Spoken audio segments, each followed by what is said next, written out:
नमस्कार, मैं अमित दीक्षित। आप देख रहे हैं मंगल उत्सव न्यूज। नमस्कार सर। नमस्कार सर, क्या शुभ नाम है आपका? हाफिज मोहम्मद साबरी। जी सर, आप किस पॉलिटिकल पार्टी से जुड़े हुए हैं?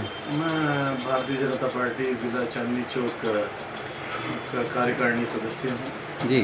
और इसके अलावा मैं पूर्व मंडल अध्यक्ष भी भारतीय जनता पार्टी से जी। और दिल्ली प्रदेश अल्पसंख्यक मोर्चा में स्पोक पर्सन भी रह चुका हूँ। जी सर। सर, अभी कंटेक्स्ट में देखते हैं कि जो बाई इलेक्शन हुआ है एमसीडी का, उसमें आम आदमी पार्टी ने 5 में से 4 सीटें जीती हैं और एक कांग्रेस के पास गई है, आपके पास एक भी नहीं आई है। इसके बारे में आपका क्या कहना है? देखिए, असल में अभी ये जो बाई इलेक्शन हुआ है, इसकी अगर हम बात करें तो इसमें जो ये केजरीवाल ने जो झूठे ख्वाब जनता को दिखाए हुए हैं, दिल्ली की जनता को जो झूठे ख्वाब दिखाए हुए हैं, बिजली पानी फ्री करने का जो ख्वाब दिखाया है, उसमें बड़ी जल्दी वो ख्वाब जनता का चकनाचूर हो जाएगा। और इसी के साथ साथ जिस तरह से ये सरकार, केजरीवाल सरकार, दिल्ली की सरकार भ्रष्टाचार में लिप्त है, ये घोटालों पर घोटाले करी जा रही है। एक दिन इसका झूठा तिलिस्म टूटेगा और जनता बाहर आएगी और जनता को लगेगा कि वाकई हमको छला गया है और हमारे साथ धोखा करा गया है। क्योंकि अभी जो है जनता ने जो जिस तरह से केजरीवाल ने कहा कि जी बिजली फ्री और पानी फ्री, अभी वो लोगों के दिलो दिमाग के अंदर वही चढ़ा हुआ है और उसी फ्री के चक्कर में लोगों ने वोट दिया। और जहाँ तक इन 4 सीटों का और एक सीट कांग्रेस के पास गई है, तो ये बाई इलेक्शन था, ये इसका इतना कोई ज़्यादा, क्योंकि ये जो मुद्दे हुआ करते हैं ये मुद्दे अपने मतलब देश से हटकर मुद्दे हुआ करते हैं। ये गली कूचे मतलब लोकल के मुद्दे हैं, इनका देश से कोई मतलब नहीं है। इनका देश से कोई मतलब नहीं है। इसी के साथ जैसे अभी चुनाव चल रहा है, बंगाल में चुनाव चल रहा है, आसाम में चुनाव चल रहा है। अगर मैं बात करूं आपसे बंगाल चुनाव की, तो बंगाल चुनाव के अंदर इस वक्त भारी बदलाव आपको देखने को मिलेगा। जी। बंगाल में भाजपा सरकार पूरी तरह से पूरे बहुमत के साथ सरकार बनाएगी और इसी तरह से आसाम में भी अपनी तारीख Bharatiya Janata party दोहराएगी। Thank you. ऐसा जो जनता वहाँ आश्वासन मैं जनता को दे रहा हूँ और जनता ने जो जिस तरह से हम लोगों का भारतीय जनता पार्टी की पूरी तरह से खुलकर हिमायत कर रही है, उससे तमाम चीज़ों से यही जाहिर होता है। आपके लोकल क्षेत्र में जो सुरक्षा व्यवस्था किस तरह की ठीक है? देखिए साहब, अगर मैं क्षेत्रीय मुद्दों की बात करूं तो आप आकर देखेंगे ना बिजली है, बिजली के तार जगह जगह लटके पड़े हैं, सड़कें बिल्कुल पूरी तरह से खुदी हुई है, लोगों का निकलना बेइंतहा दूभर हो रहा है। पुरानी दिल्ली के अंदर कभी भी मच्छर नहीं हुए, इस वक्त मच्छरों की बेइंतहा भरमार है। और इसी के साथ देखिए, क्योंकि सड़क और सीवर लाइन के जो मुद्दे हैं और ये बिजली के मुद्दे, ये सड़क और के मुद्दे ये दिल्ली सरकार के अधीन आते हैं, दिल्ली सरकार के अंडर आते हैं। तो इसमें पूरी तरह से हर मोर्चे पर आम आदमी पार्टी नाकाम रही है। सर, एक सवाल इस तरह से है कि जो अपने हैदराबाद से ओवैसी साहब हैं, उनका कहना यह है कि हम सब मुसलमानों के साथ लेंगे और हिंदू सब मोदी के साथ जाएंगे। क्या इस तरह की बातें करना उचित है? मैं ओवैसी साहब को आपके चैनल के माध्यम से बिल्कुल पूरी तरह से खबरदार करना चाहता हूं कि वो देश में जिना वाली मानसिकता को दोबारा से पैदा ना करें। देश में एक और विभाजन अब नहीं चाहिए, क्योंकि अब देश अखंड भारत की ओर चल चुका है। ये अब कोई भी कार्ड इसी तरह से विभाजनकारी कार्ड, चाहे वो कोई भी खेले, वो बिल्कुल पूरी तरह से चलने वाला नहीं है।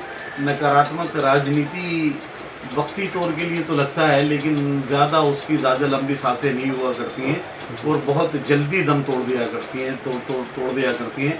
मैं वैसे साहब से कहना चाहूँगा कि भाई, इस देश को यार एक बेहतरीन गुलदस्ता है, इसको आप हिंदू मुसलमान में ना बांटो। ये मेरा भारत देश बेइंतहा खूबसूरत है, इसमें तरह तरह के फूल हैं और जिस बाग में तरह तरह के फूल होते हैं वो बेहतरीन किस्म का चमन बनता है। और एक गुलदस्ते की भी शान यही हुआ करती है, गुलदस्ता उसी वक्त खूबसूरत लगता है जब उसके अंदर तरह तरह के फूल और रंग बिरंगे फूल। अभी सर, एक धारा 370 जो कश्मीर हटने के बाद से वहाँ पर जो अमन चैन है, उसमें कुछ लोग खलल डालने की कोशिश कर रहे हैं। उनके लिए आप क्या संदेश देना चाहते हैं? देखिए, धारा 370 मोदी सरकार की एक बहुत बड़ी कामयाबी है। अब तक 70 सालों से जो सत्ता में बैठे हुए थे वो कहीं ना कहीं मुसलमानों को वरगलाने का काम कर रहे थे, चाहे वो ट्रिपल तलाक वाला मुद्दा हो या आर्टिकल 3 से धारा 370 कश्मीर की आवाम को लेकर हो। लेकिन लोग समझ गए और मोदी जी ने जिस तरह से इस पर बोल्ड डिसीज़न लिया उससे कश्मीर की तरक्की आप देखेंगे किस तरह से वहाँ पर तरक्की के दरवाजे खुले हैं और कश्मीरी आवाम मोदी जी के इस फैसले के साथ पूरी तरह से साथ है, समर्थन करती है।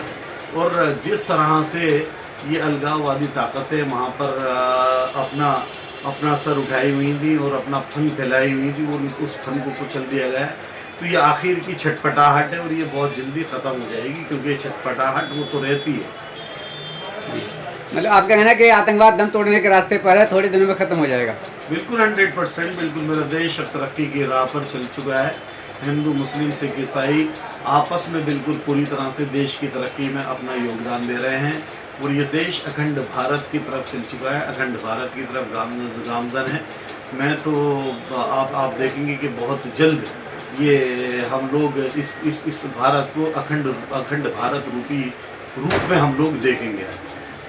सर, अगले साल यूपी में इलेक्शन है, कुछ लोग कहते हैं वहाँ पर योगी बाबा ने ठोकों की पॉलिसी बनाई हुई है, तो उसके विरोध कर रहे हैं। ऐसा नहीं कहना चाहिए क्योंकि अपराधियों के ऊपर अंकुश लगाना अनिवार्य है, उसके लिए कोई भी करा सकता है। क्या आपका क्या मत है इस बारे में? देखिए, योगी बाबा ने जो ठोकों वाली पॉलिसी अपनाई है वो मुजरिमों के लिए और कातिलों के लिए बनाई है और जाहिर बात है कि अपराध मुक्त कोई भी स्टेट, कोई भी इलाका, कोई भी मोहल्ला, कोई भी सिटी और कोई भी कंट्री अपराध मुक्त होनी चाहिए, क्योंकि उससे वहाँ की जो जनता है उसको राहत मिलती है। अपराधियों का सर कुचलने का बहुत शानदार तरीके से काम कर रहे हैं और आने वाला इलेक्शन का जो यूपी का रिज़ल्ट है वो बता देगा कि योगी जी की नीतियाँ कितनी लोगों ने पसंद की और कितनी कामयाब रही। सर, अगर आपको वहाँ जा कर के प्रचार करने का अवसर मिले तो आप वहाँ जाना चाहेंगे? मैं बिल्कुल, अगर मुझसे मेरे संगठन ने कहा प्रचार करने के लिए तो मैं बिल्कुल पूरी तरह से जाकर वहाँ प्रचार करूँगा और पूरी तरह से अपने दायित्व का निर्वहन करूँगा। कोई आम जनता को कोई विशेष संदेश आप देना चाहते हैं? देखिए, अब भी आने वाला जो समय है ये होली और शब बारात ये दोनों बिल्कुल एक साथ आ रहे हैं और ये इसी गंगा जमुनी तहजीब की निशानी है।